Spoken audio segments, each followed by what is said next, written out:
let's have some conversation about the full moon on the 1st of October, shall we? Yeah. So this full moon will happen at 4:05 Central Time at 9 degrees Aries. It's the harvest moon, and it's the harvest moon because it's closest to the equinox, right? And we know that happened back on the 22nd of September. So I'm just going to do kind of a quick 4 weeks. There is so much happening during this time. We've got a lot of oppositions. Mercury and Uranus are going to be opposed to one another. And we've got a lot of squares, Mars and Pluto square, Sun and Jupiter square, Venus and Uranus are trining one another, thank goodness. We've got a really powerful new moon in the middle of this in Libra. And then we have a blue moon at the end of October in Taurus, right? Our second full moon in the month of October, right before the US election. And it's also going to be conjunct Uranus, exactly conjunct Uranus. So there is a whole lot that's going on. I think the most important thing to realize is that right now everyone is feeling the pressure, right? This pressure of this big giant Pluto, Saturn, Jupiter conjunction that we've been dealing with all year, right? And we dealt with the ramp up for several years in advance. So we're feeling it. We're really feeling it. And there's kind of this energetic apogee that's happening, right? We're really kind of bringing things to a head at this point. We're really deciding with our intentions where we're going in the future, and that is a necessity of the cycle that we've been in, right? With that Saturn and Pluto and Jupiter conjunct in Capricorn. And so now, as those three big moving giants, magnetic amplifiers for our energies, move into Aquarius, begin to move into Aquarius, or begin to at least inch toward Aquarius now. We're being really asked to be intentional about what we want, not just for ourselves, but for the collective as well, right? Aquarius is the sign of the collective. It governs how we as individuals create within the collective, right? How our own transformations shape the transformations of the collective, how our own transformations as individuals shape the structure of the collective, right? And so, you know, when we talk about doing the work, the reason that we do the work is because our internal work is then projected out into the collective. You know, there's nothing that we see or experience within the collective that we can't find an origin for within our own experience. And so our job doing the work is to find those parts that identify with those experiences or beliefs or qualities or emotions that we're witnessing in the collective, and find them and find a way to illuminate them within our own experience. And as we accept them and realize that we have the power to change them, that's how we create within the collective. And this month, starting with this Aries full moon and ending with, ending with that Taurus full moon, is really reminding us of our power to have that extra light, right? Those two full moons at this time when everyone is feeling the darkness around them almost palpably and really and tangibly, right, we are given these 2 full moons through which we have more opportunity to witness what lurks in the darkness, right? That is us. We are that darkness. We are that light. The universe is shining double light on us. A good thing. So our full moon week, the first week of this lunar cycle, we have the 4 Pentacles and the 3 of Wands. So the 4 Pentacles is about having, right? Being in possession of, having things in your coffers or in your structures or in your experience, right? As the result of hard work.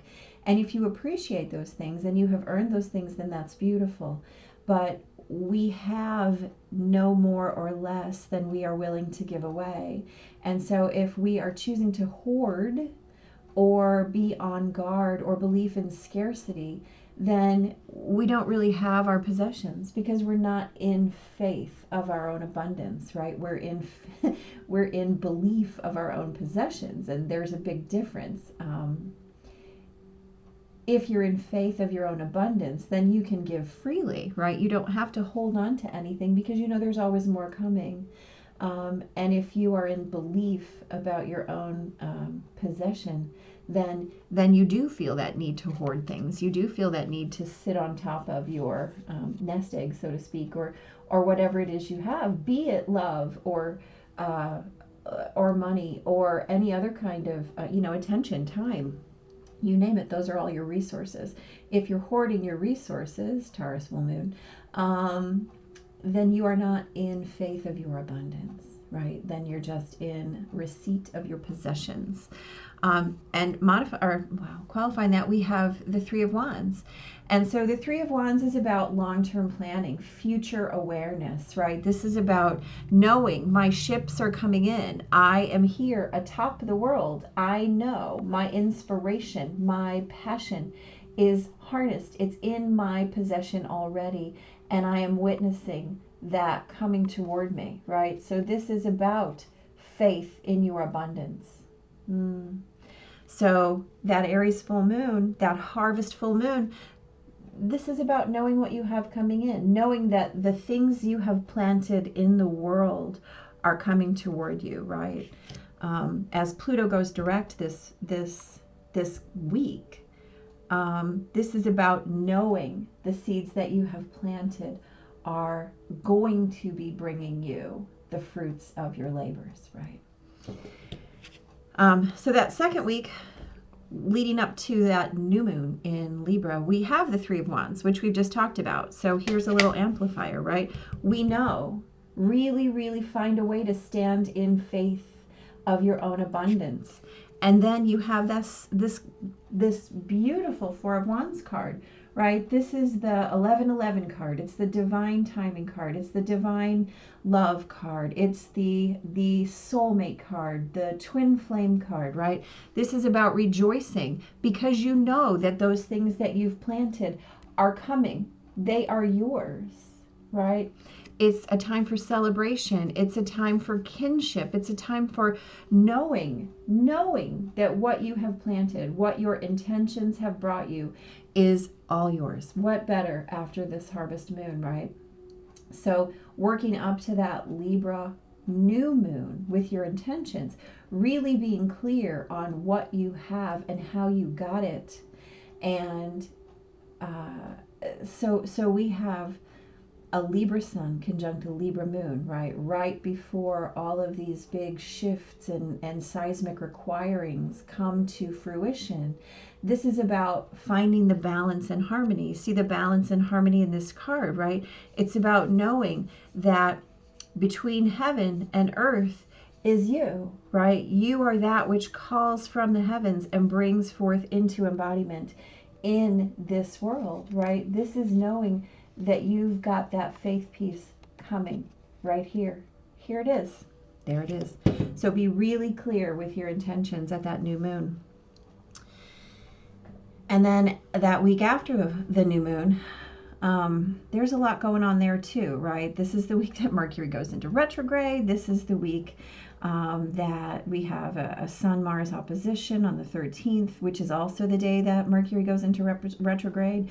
So this is about being cautious with what you're putting out. Sun is going to square Pluto, right? And Saturn as well. And that's going to bring back things that you set into motion in April, right? Are going to be brought back for your re-awareness, re-inspection. Was that really what I wanted? Especially at this time of the new moon. This is gigantic. Have I made the right decisions in the last 6 months? Have I? Is my life qualitatively better? If not, how do I change it? Right? This is the Lovers is the card of divine union. Again, we bring this up, right? What do you have? So this is about divine union. This is about divine blessing. This is about overcoming mountains and obstacles in service to divine love. You know, the High Priestess is all about knowing your intuition, following your intuition, following your heart, letting your heart lead you. Again, we have this mirrored, right? We are the joining factor between heaven and earth. We are essentially the altar upon which the divine works its magic, the divine as us, right? We are our own manifestation. We don't have to hoard our resources because we always know that we have more, right? This is a card of making choices. This is a card of making decisions and knowing what the divine is granting you, knowing what you're being given, and knowing that you have walked through the fire, right? You held your faith.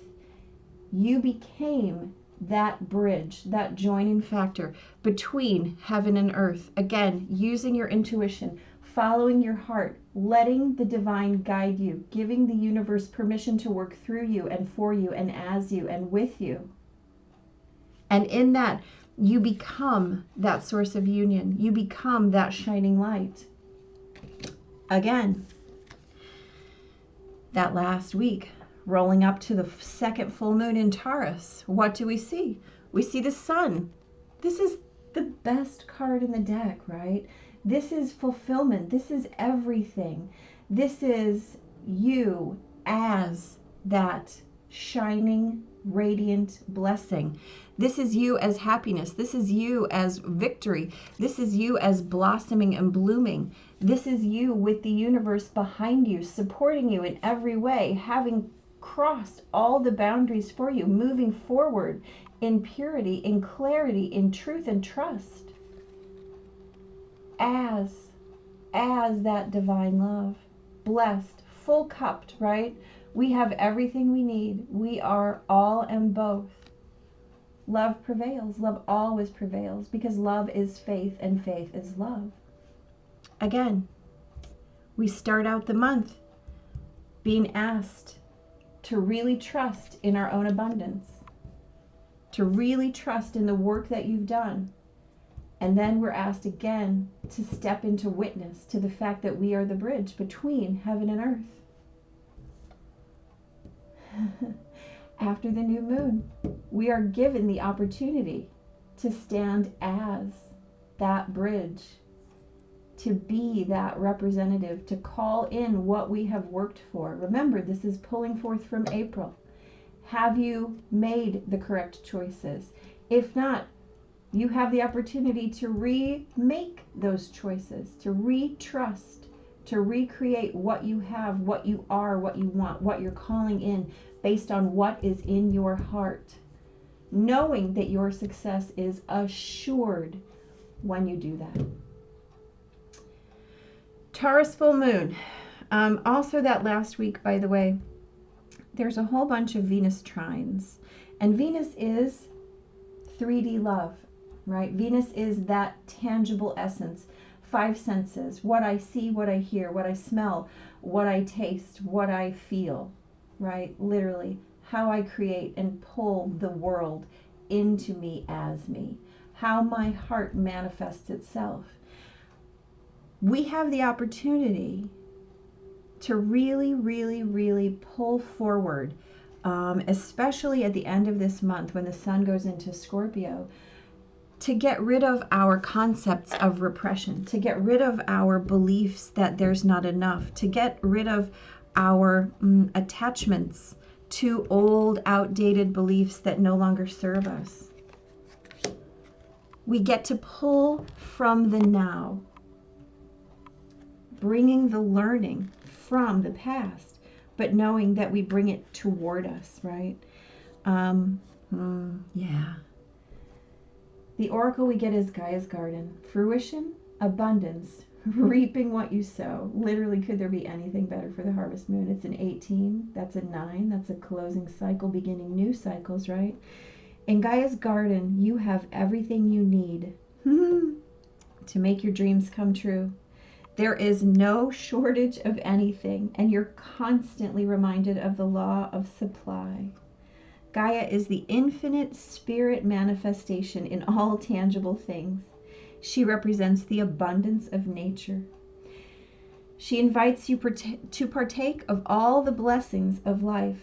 There will always be enough for everyone. Success comes true to you from the fruits of your intentions, and all is well with the world as a result. This is also a sign to remind you to give thanks and maintain an attitude of humility and gratitude as your greatest good now manifests for you. Gaia's gifts are sweetest when you share them with others. I don't know how it could be any clearer. Use the extra light, please. You have built it. You have created. You know what the divine is asking of you. You know where your gifts are. You know what you've been given.